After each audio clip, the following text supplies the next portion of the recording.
Salut à tous, on se rejoint aujourd'hui pour une nouvelle vidéo de présentation.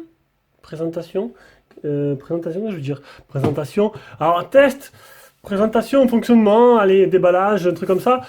Je suis pas un pro là de ça, donc test peut-être pas. Donc je vais essayer de vous faire un ressenti, un avis personnel. Mais voilà, je ne vais pas m'inventer testeur de stabilisateur. Ça fait le deuxième, le premier venait de Gearbest. Et en fait, je me rends compte que le premier était vraiment pas exceptionnel comparé à lui. Donc du coup, c'est la marque FunSnap, c'est le Capture 2. Donc il m'a été envoyé directement par eux.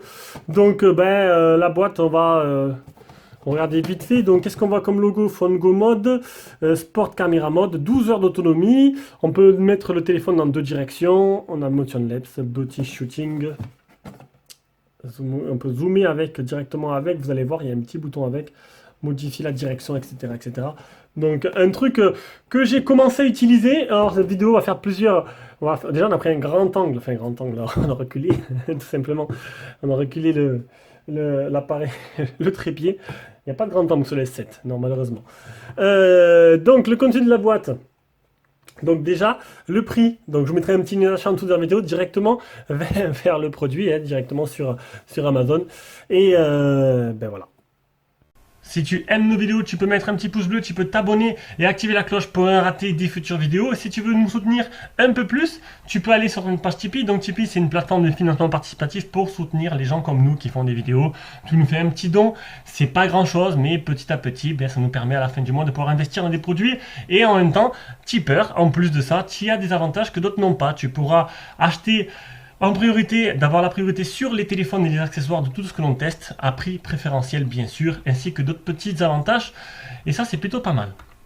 Donc en fait, après avoir regardé, c'est carrément la marque qui me l'a envoyé, donc c'est pas, voilà, c'est pas un vendeur Amazon, il n'y a pas de lien précis, je vous mettrai des liens d'achat avec plusieurs vendeurs, vous choisirez un peu si vous intéresse ce produit-là. Donc c'est stabilisateur 3 axes, comme j'ai déjà fait, comme je vous ai dit. Donc qu'est-ce qu'il m'a envoyé avec? Alors il n'y a pas assez de place, donc on aura le stabilisateur. Avec, donc je fais le déballage. Donc ça, c'est un petit trépied. Donc ça, c'est plutôt sympa. Petit trépied et avec le contrepoids. Dans cette petite boîte-là. On aura un petit livret de la lecture avec le français. Qui est assez bien foutu. On aura un démarrage rapide pour le début. Ça m'a bien aidé. Donc j'expliquerai un peu comment le paramétrer au début pour bien commencer avec. On m'a excusez-moi.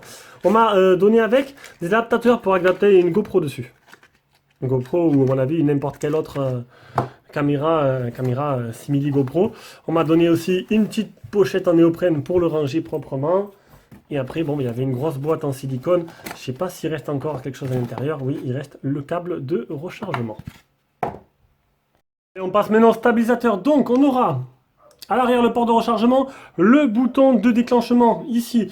Là, on aura le bouton de prise de vue, on aura le bouton power. Donc, vous laissez 3 secondes allumé, vous l'éteignez, vous laissez 3 secondes encore, vous l'allumez. Donc voilà. Après, il servira aussi, une fois allumé, de bouton pour changer les modes avec la petite LED qui se trouve là. Donc il y aura plusieurs modes différents. Donc 3 modes intégrés au stabilisateur. Et puis si vous utilisez l'application qui va avec, donc il y a une application qui est associée au stabilisateur que vous allez le connecter en Bluetooth, vous aurez 2 modes supplémentaires. Là, le bouton de charge, le bouton pour diriger le bras tout simplement. On aura cette petite molette qui fera office pour le zoom. Voilà, le zoom intégré à votre téléphone. Bien sûr, une fois que l'application est bien installée dessus. Après, je vous ai montré le contrepoids. Donc, le contrepoids qui va se mettre ici. Donc, c'est un contrepoids qui se colle directement. Vous enlevez le petit plastique qu'il y a juste là. Donc, ça dépendra en fait du poids et de la taille de votre téléphone. Parce qu'en fait, le but, c'est d'arriver à calibrer bien son téléphone pour qu'il soit bien droit, pour filmer bien droit, tout simplement. Voilà. Et on aura le petit trépied qui va se visser dessous, tout simplement, pour poser le téléphone, pour faire, comme pour là, si je veux l'utiliser pour filmer, ça peut être intéressant, puisqu'on a plusieurs modes de suivi qui peuvent être plutôt pas mal. On verra ça après, plus tard, en essayage, tout simplement. Batterie qui est intégrée à l'intérieur, mais 2h30, d'après les caractéristiques des guides, 2h30 pour se charger complètement et peut durer jusqu'à 10 heures en continu, ce qui est plutôt pas mal pour un stabilisateur. Donc on continue, donc le but là, c'est d'arriver à avoir un téléphone qui est horizontalement nickel. Donc là, il a l'air assez horizontalement, mais ce que vous n'avez pas vu, c'est toute la partie où j'ai galéré, vraiment galéré pour arriver à ce résultat-là, j'ai dû chercher, c'est... c'est assez compliqué, voilà, parce que bon, bien sûr, pour l'utiliser, il faut vraiment avoir un téléphone horizontal, sinon vous avez un téléphone avec une image qui ne sera pas droite, logiquement. Donc, j'ai eu besoin de l'application pour ça. Donc, l'application, c'est Capture 2, elle se trouve sur le Play Store. Donc, honnêtement, donc là derrière, je vais vous dire, c'est vraiment pas super simple au début. Donc, vous avez un bras rétractable. Donc, le problème, c'est que si vous mettez le bras rétractable au minimum rentré, moi, mon téléphone, je sais pas pourquoi il s'arrête. Voilà, le truc s'arrête, il fait que biper. On va le tester de suite, hein. On va vous montrer. Voilà. Ouais, on va l'éteindre. On va le mettre au minimum et on va le rallumer. Donc en fait, vous réglez l'écartement normalement suivant le poids de votre téléphone, la grandeur, voilà. Il se passe ça. Donc du coup, vous le mettez au maximum. Au maximum, je pense pas que ce soit le bon... Ouais, c'est mis à peu près droit. Donc moi, je l'ai mis au max pour être plus tranquille. Donc là, j'ai l'impression qu'il penche légèrement. Donc, vous connectez votre application. Voilà, elle est connectée au Bluetooth. Voilà. Non, là, c'est droit parce qu'en fait, le réglage est déjà fait. Donc, pour régler le mieux, hein, vous allez d'abord, vous faites initialiser le capteur. Il va remettre les bonnes données à zéro. Voilà, il repart les données à zéro. Une fois qu'il se rallume, il va s'éteindre, il va se rallumer. Une fois qu'il s'est éteint, il se rallumer, vous cliquez sur Réglage fin horizontal et vous allez pouvoir manuellement, hop, rebouger à droite ou à gauche pour avoir un horizon parfait. Donc là, je suis pas sûr qu'il prend... Voilà, on va le repencher. Donc là, ça a l'air pas mal. Ça a l'air pas mal. Il est bien réglé. Et croyez-moi que ça n'a pas été facile d'avoir ça. J'ai dû chercher. Parce que, voilà. Allez, on passe à l'application. Donc, une application plutôt complète. Je vous dis, il y a 3 modes. Si vous n'utilisez pas l'application, vous avez accès à 3 modes. Les 3 modes se situent ici. Donc, vous allez voir, quand je clique sur le Power, ça change de couleur. Donc là, ça clignote en rouge. On est passé du bleu au vert. Donc, les 3 modes qu'on testera après. Donc, ils sont notés ici. Donc, quand c'est vert, l'axe de roulis est verrouillé, l'axe de panoramique et l'axe d'inclinaison suivent le mouvement de la poignée. C'est un mode de suivi complet. Quand c'est rouge, c'est un mode verrouillage. L'axe de roulis, l'axe d'inclinaison et l'axe de panoramique sont verrouillés. Et la scène de prise de vue est verrouillée dans la direction actuelle. Donc, ça, voilà. Rouge, ça va fixer un endroit et vous pourrez bouger, ça va fixer toujours le même endroit. Vert, c'est un fond, vous avec la poignée qu'elle est bougée. Et bleu, le mode pitch flow. L'axe d'inclinaison et l'axe de roulis sont verrouillés. Et l'axe du panoramique suit le mouvement de la poignée. Et après, on a 2 autres modes qui sont avec l'application qu'on va voir là. On a le mode auto, mode statique, mode sport et mode trajectoire qui va suivre, on va s'approcher un peu, qui va suivre un peu ce que vous filmez. Si vous filmez une personne, ça va suivre la personne. Ici, vous changez d'objectif. Après là, vous retournez au menu principal. Ici, on aura suivi du visage, suivi de la cible. Ici, on aura la résolution vidéo. Donc moi, je me suis mettre en Full HD. Hop.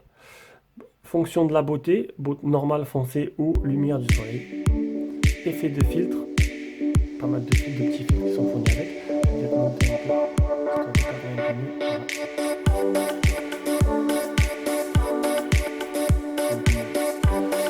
Le balance des blancs, le flash, automatique ou non, grille, ratio, lieu de stockage, autre fonction. On aura stabilisation en vidéo. Là, vous allez régler la partie horizontale du téléphone. Salut. Voilà, nickel. Et ici, vous aurez l'accès à la galerie. Voilà, voilà. Donc, petit zoom pour vous montrer en direct. Mais là, maintenant, c'est le moment de l'essai vidéo. Donc, on va sortir et on va faire un petit essai directement dehors. Allez, Là, on est en train de filmer, donc avec mon Meizu 16S. Alors là, je suis en mode automatique, normal, avec la caméra frontale. Je vais me mettre en mode suivi du visage. Hop. Et là, si tout va bien, voilà. Ah.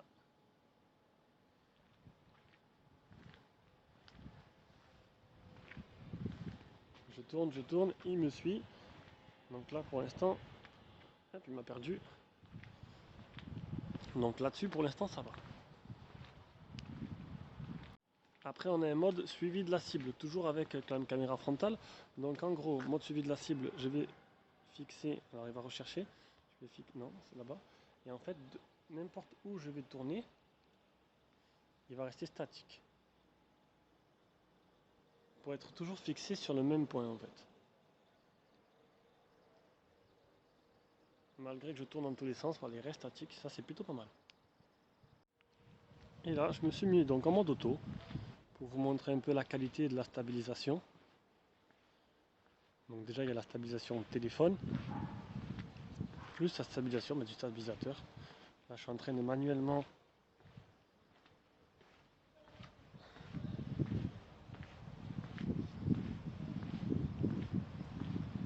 donc là, je suis en mode automatique en fait. Et c'est moi qui bouge moi-même les bras du stabilisateur. Bon, ça a l'air de plutôt bien marcher, hein. Une fois qu'on a bien compris et qu'on a bien mis l'appareil photo droit, le téléphone droit, on a quelque chose d'assez convaincant, je trouve.